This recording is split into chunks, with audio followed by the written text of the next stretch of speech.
энэ төслийн хүрээнд болохоор зуудын нэрвэгдсэн одоо тэр тухайн айл маань өөрөө бүхэлдээ тэр хүчирхийлд автаж байгаа байхгүй. За хүүхэд нь гэхэд л үл хайхаар хүчирхийл.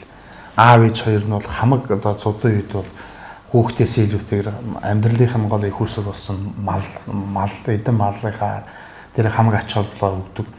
Тэр хугацаанд нь хүүхдийн асуудлаар орхигддог. Гашуун туршлагууч бас байдаг шүү дээ.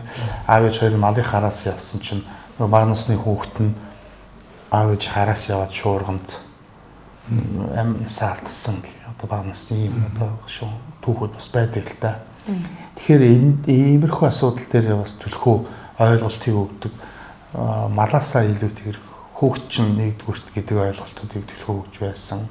За мөн одоо фокус ярилцлагууд сая тухайн малчин өрхийн тэргүүнтэй за мөн одоо тэр ээж нартай ингээд ярьцлахынх нь өөрөө бас тухайд нөгөө за малаас илүүтэйгээр хүүхд маань чухал гэдэг тухайн нөгөө нэг энэ ойлголтыг бас давхар малчин айлуудад өгж ийсэн